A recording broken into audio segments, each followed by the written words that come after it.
जंगल में रानू चिड़िया रहा करती थी। वह श्री कृष्ण की बहुत बड़ी भक्त थी। वह रोज सुबह शाम पूजा किया करती थी। चाहे कोई भी मुसीबत आ जाए, लेकिन वह कभी हार नहीं मानती। वह अपनी भक्ति में कोई कमी नहीं आने देती और सब कुछ कन्हैया की वजह से हुआ ऐसा सोचकर जाने देती।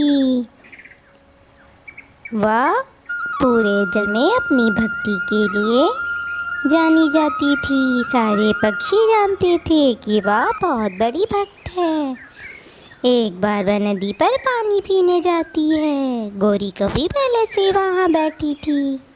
चिड़िया, तू यहाँ पानी पीने ना आया कर।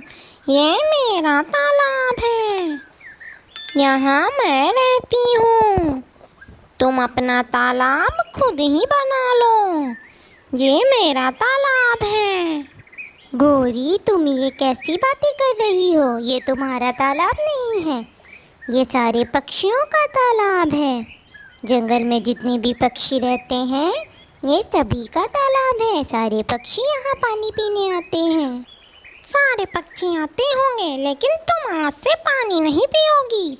मैं तुम्हें बता रही हूँ, वरना तुम्हारे लिए अच्छा नहीं होगा। अच्छा, क्यों नहीं अच्छा होगा? ये सारे पक्षियों का तालाब है, मैं यहाँ पानी पी के ही जाऊँगी।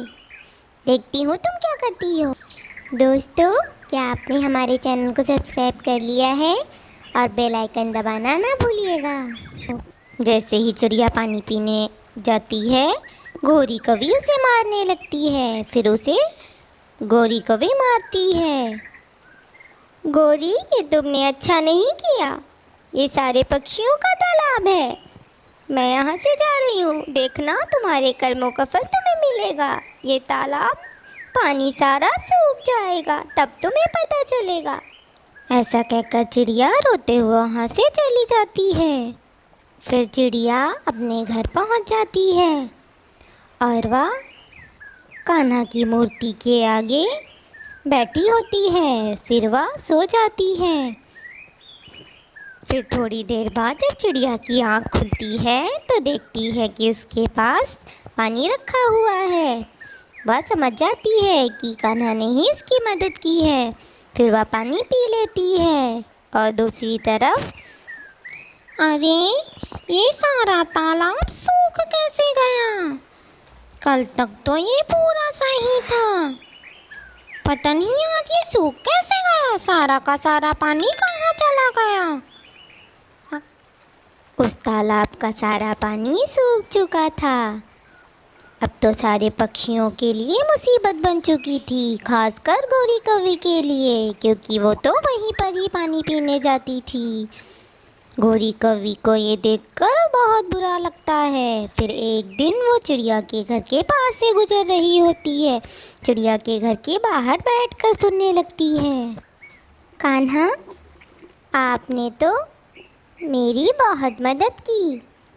मुझे पता है, जो तालाब है उसका पानी आपने ही सारा सुखो दिया है, क्योंकि आप मुझे दुखी नहीं देख सकते हैं। गौरी कौवी ये सब बाहर से सुन लेती है। फिर वह सोचने लगती है, ये चिड़िया की वजह से सब हुआ है। मेरा तालाब इसी की वजह से सूख गया है। ये कान्हा भी इसके साथ मिला हुआ है। तुझे तो सबक सिखाना ही पड़ेगा। आज रात ही तुझे बताती हूँ। फिर रात हो जाती है और गौरी कौवी चिड़िया के घर आती है। चिड़िया तो सोई हुई थी। गौरी कौवी चुपके से आकर कान्हा की मूर्ति चुरा ले जाती है। फिर वह जाकर अपने घर चली जाती है। फिर अगला दिन हो जाता है। चिड़िया सुबह उठती है, मूर्ति उसके सामने होती है। वो सुबह उठकर पूजा करती है। फिर वह अपने रोज के जैसे ही काम शुरू कर देती है। गौरी कौवी फिर से उसके घर आती है। गौरी, तुम यहाँ कैसे? आज तुम मेरे घर कैसे आ गई? कुछ नहीं चिड़िया, मैंने तुम्हारे साथ बहुत गलत किया, इसीलिए मैं बहुत शर्मिंदा हूँ। मैंने सोचा तुम्हारे साथ मिलकर मैं सारी बात साफ कर दूँ। गौरी कभी इतना कह रही होती, फिर वो देखती है कि मूर्ति तो वहीं पर रखी हुई है। वो ये सब देखकर हैरान होती है।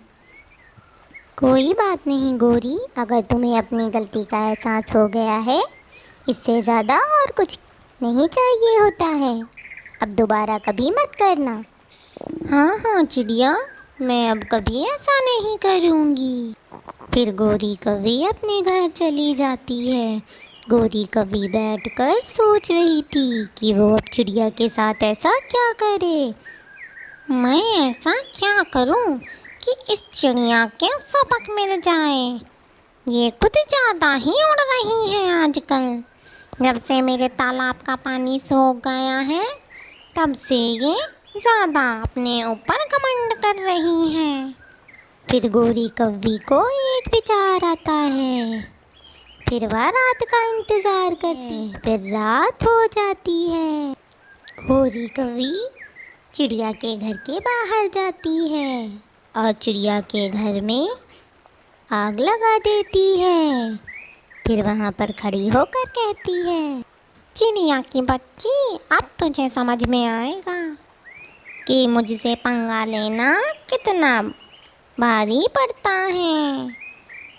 फिर गौरी कव्वी वहाँ से चली जाती है। चिड़िया के घर में तो आग लगी हुई थी और चिड़िया का घर जल रहा था। फिर अचानक से कहीं से हवा चलती है और सारी आग धीरे धीरे करके बुझ जाती है। फिर चिड़िया अंदर सो रही थी। फिर उसे कुछ आग जैसा लगता है। वह बाहर निकल कर आती है। अरे, मेरे घर में ये आग कैसे लग गई थी और अपने आप ही बुझ रही है? ये कैसे हो रहा है? फिर वह कृष्णा को याद करती है। तभी वहाँ पर कृष्णा आ जाते हैं। अरे कान्हा, आप यहाँ? आपने मुझे दर्शन दिए, मैं तो धन्य हो गई। मुझ जैसी छोटी चिड़िया को आपके दर्शन हुए, ये देखकर मेरे तो भाग्य ही खुल गए। मुझे तो आना ही था। अपने भक्तों की रक्षा करने कन्हैया हमेशा आता है और तुम्हारी रक्षा करने तो मुझे आना ही था, क्योंकि तुम तो मेरी सबसे बड़ी और प्यारी भक्त हो, जो मेरी सुबह शाम सेवा करती है और कभी भी मेरी सेवा करना भूलती नहीं है। मैं तो खिंचा चला आता हूँ। जो भी मुझे प्रेम से पुकारे, मैं तो वहाँ तुरंत ही आ जाता हूँ। फिर चिड़िया आंखें बंद करके कृष्णा की प्रार्थना करती है। फिर कृष्णा वहाँ से गायब हो जाते हैं। फिर जब चिड़िया आँख खोलती है, देखती है कि कृष्णा वहाँ पर नहीं है। फिर वह कहती है, कन्हैया, आप क्यों चले गए? मुझे तो आपसे ढेर सारी बातें करनी थी। आप इतनी जल्दी क्यों चले गए? कुछ समय तो रुक जाते। रानू चिड़िया, मैं जब भी तुम पुकारोगी मैं आऊँगा। जब भी तुम मुसीबत में होगी, मैं तुम्हें बचाने आऊँगा। और तुम तो मन से मुझे रोज ही याद करती हो। जो भी कहना है मुझसे कह सकती हो। रानू चिड़िया तो बहुत खुश थी। दूसरी तरफ गौरी कव्वी के घर में आग लग जाती है। उसका घर पूरा जल जाता है। फिर गौरी कव्वी बाहर बैठकर रोती है। उसे उसके किए की सज़ा मिल जाती है। उसने जैसा दूसरों के साथ किया, वैसा ही उसके साथ हो गया।